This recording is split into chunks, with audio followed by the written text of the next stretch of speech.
창세기 30장 25절에서 43절까지의 말씀입니다. 창세기 30장 25절에서 43절 같이 읽겠습니다. 라헬이 요셉을 낳았을 때에 야곱이 라반에게 이르되 나를 보여 내 고향 나의 땅으로 가게 하시되 내가 외삼촌에게서 일하고 얻은 처자를 내게 주시어 나로 가게 하소서. 내가 외삼촌에게 한 일은 외삼촌이 아시나이다. 라반이 그에게 이르되 여호와께서 너로 말미암아 내게 복 주신 줄을 내가 깨달았노니 네가 나를 사랑스럽게 여기거든 그대로 있으라. 또 이르되 내 품삯을 정하라. 내가 그것을 주리라. 야곱이 그에게 이르되 내가 어떻게 외삼촌을 섬겼는지 어떻게 외삼촌의 가축을 쳤는지 외삼촌이 아시나이다. 내가 오기 전에는 외삼촌의 소유가 적더니 번성하여 때를 이루었으니 내 발이 이르는 곳마다 여호와께서 외삼촌에게 복을 주시나이다. 그러나 나는 언제나 내 세우리까. 라반이 이르되 내가 무엇으로 내게 주랴? 야곱이 이르되 외삼촌에게 내게 아무것도 주시지 않아도 나를 위하여 이 일을 행하시면 내가 다시 외삼촌의 양떼를 먹이고 지키리이다. 오늘 내가 외삼촌의 양떼에 두루 다니며 그 양 중에 아롱진 것과 점 있는 것과 검은 것을 가려내며 또 염소 중에 점 있는 것과 아롱진 것을 가려내리니 이 같은 것이 내 품삯이 되리이다. 후일에 외삼촌께서 오셔서 내 품삯을 조사하실 때에 나의 의가 내 대답이 되리이다. 혹시 염소 중 아롱지지 아니한 것이나 점이 없는 것이나 양 중에 검지 아니한 것이 있거든 다 도둑질한 것으로 인정하소서. 라반이 이르되 내가 네 말대로 하리라 하고 그날에 그가 순염소 중 얼룩무늬 있는 것과 점 있는 것을 가리고 암염소 중에 흰 바탕에 아롱진 것과 점 있는 것을 가리고 양 중에 검은 것들을 가려 자기 아들들의 손에 맡기고 자기와 야곱 사이를 사흘 길을 뜨게 하였고 야곱은 라반의 남은 양떼를 치니라. 야곱이 버드나무와 살구나무와 신풍나무의 푸른 가지를 가져다가 그것들의 껍질을 벗겨 흰 무늬를 내고 그 껍질 벗긴 가지를 양떼가 와서 먹는 개천의 물구유에 세워 양떼를 향하게 하며 그 떼가 물을 먹으러 올 때에 새끼를 빼니 가지 앞에서 새끼를 빼므로 얼룩한 것과 점이 있고 아롱진 것을 낳으니라. 야곱이 새끼 양을 구분하고 그 얼룩무늬와 검은 빛 있는 것을 라반의 양과 서로 마주보게 하며 자기 양을 따로 두어 라반의 양과 섞이지 않게 하며 튼튼한 양이 새끼 뵐 때에는 야곱이 개천에다가 양떼의 눈앞에 그 가지를 두어 양이 그 가지 곁에서 새끼를 베게 하고 약한 양이면 그 가지를 두지 아니하니 그렇게 함으로 약한 것은 라반의 것이 되고 튼튼한 것은 야곱의 것이 된지라. 이에 그 사람이 매우 번창하며 양떼와 노비와 나귀가 많았더라. 아멘. 예, 드디어 14년이 채워졌습니다. 순전히 라반에게 지참금을 주기 위해 착취당하였던 야곱은 14년이 끝나자마자 라반에게 달려갔습니다. 처자를 내게 주시어 나로 가게 하소서. 여러분, 인지상정이라면 라반은 자신을 부자로 만들어준 야곱에게 계약과는 무관하게 한 살림 든든하게 채려줘야 하지 않겠습니까? 남도 아니고 조카이고 사위이기까지 하니 계약기간을 단축시켜서 은혜를 베풀 수 있지 않겠습니까? 하지만 라반은 악덕 고용주였기에 완전한 목자 야곱을 더 부려먹고 싶었습니다. 27절에서 그대로 있으라 그러면서 야곱이 원하는 대로 품삯을 주겠다. 31절에서도 꼬드겼습니다. 14년이 지난 지금의 현실에 대해 야곱은 30절에서 불만을 터뜨렸죠. 나는 언제 내 집을 세우리까? 이런 형편이니 야곱은 이제 귀향 자금을 마련하기 위해서라도 어쩔 수 없이 더 일해야 했습니다. 그러나 이제는 온전히 자신을 위해 자기 소유의 가축을 누리기 위해 6년간 더 일하게 됩니다. 그래서 새로운 노무계약을 맺습니다. 학자들에 의하면 고대 목자들의 품삯은 새로 태어나는 새끼들 중 10%나 최대 20%였다고 합니다. 쉽게 말해서 새끼 10마리가 태어나면 보통은 1마리, 최대 2마리까지 목자의 품삯으로 주어졌다는 것입니다. 야곱은 특정한 가축들을 품삯으로 요구했습니다. 32절 같이 한번 읽어보겠습니다. 새한글 번역입니다. 제가 장인 어른의 온 짐승 떼 사이를 오늘 지나다녀 보겠습니다. 거기서 순양 가운데 점박이와 얼룩배기와 거무스름한 것을 다 골라내겠습니다. 염소 가운데에서도 얼룩배기와 점박이를 골라내겠습니다. 그걸 제 싹스로 해 주십시오. 야곱이 요구한 가축들의 공통점이 무엇이겠습니까? 중동에는 털이 짧은 검은 양이 있었다고 합니다. 양은 많지 않겠죠. 대부분 양은 흰 양이지 않습니까? 검은 염소는 요구하지 않았습니다. 왜냐하면 염소는 대부분 어떻습니까? 검거든요.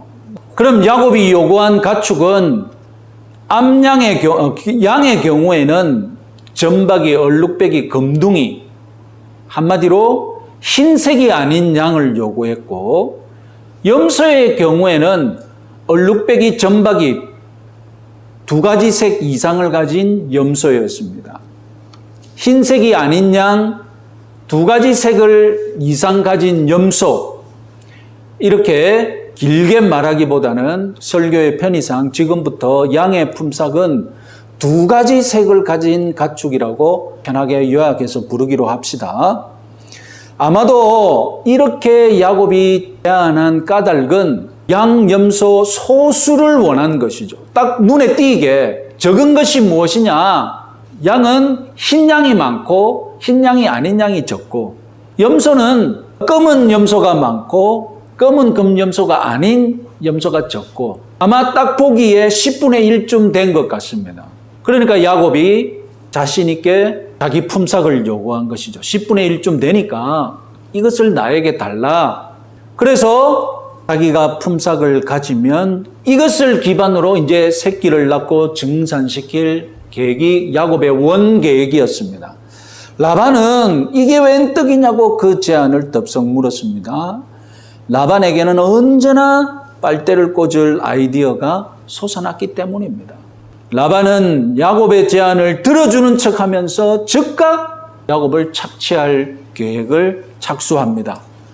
먼저 야곱이 요구하였던 2가지 색을 가진 가축을 선별하여서 빨리 야곱에게 주는 것이 아니라 빨리 자기 아들에게 먼저 줘버렸습니다. 2가지 색 가축이 얼마나 있는지 그 집안에서 야곱이 제일 잘 아는데, 야곱이 나가서 돌아보니까 2가지 색 가축 안 보이는 거예요. 야곱이 물어봤겠죠. 항의했겠죠. 아마 라반은 이미 내가 아들에게 주기로 약속했다, 이렇게 변명했겠죠. 요즘 말로 편법 증여한 셈입니다.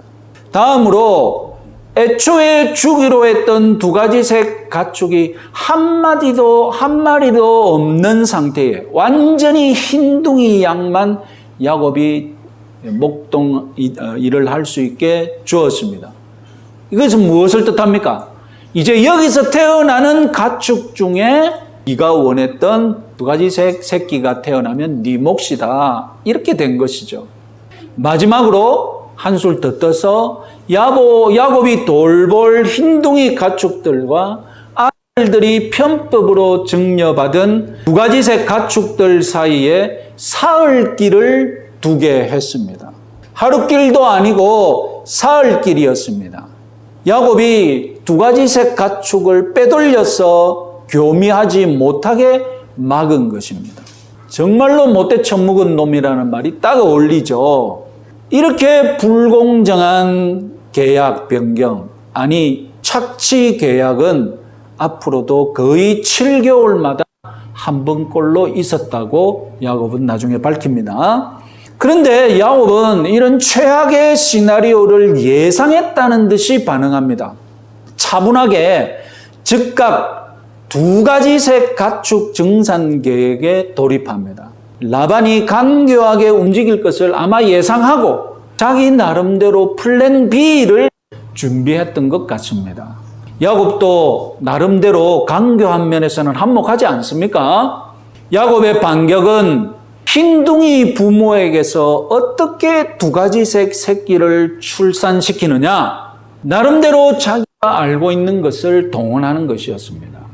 자, 21세기에 살고 있는 우리의 관점에서 생각하는 것이 아니라 그건 조금 뒤에 하고 지금 당장은 고대인 야곱이 생각했던, 고대인 야곱이 흰둥이 부모에게서 두 가지 새끼를 출산시키는 방법. 자, 37절, 38절 성경 기록을 요약해 보시면 버드나무, 살구나무, 신풍나무의 푸른 가지를 껍질 벗겨서 흰 무늬를 만듭니다.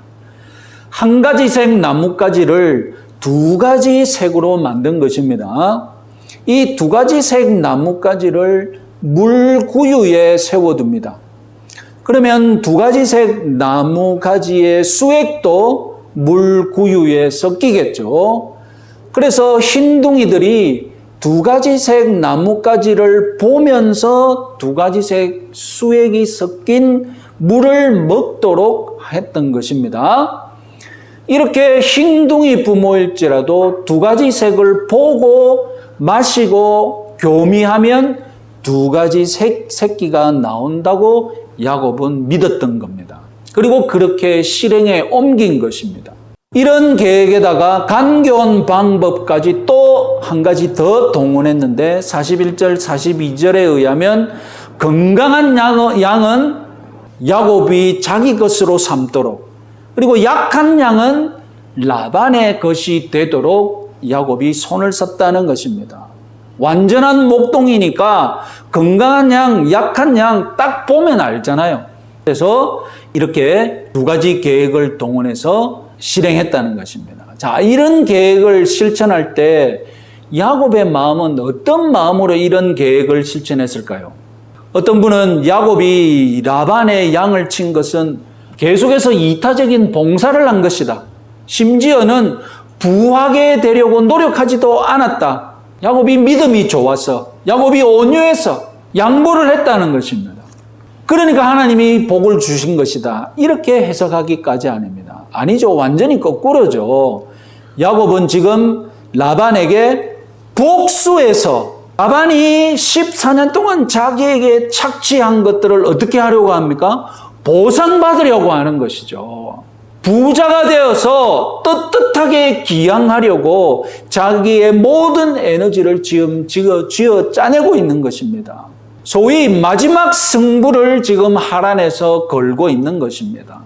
이거 성공하면 대박이고 실패하면 폭박이 되는 거예요.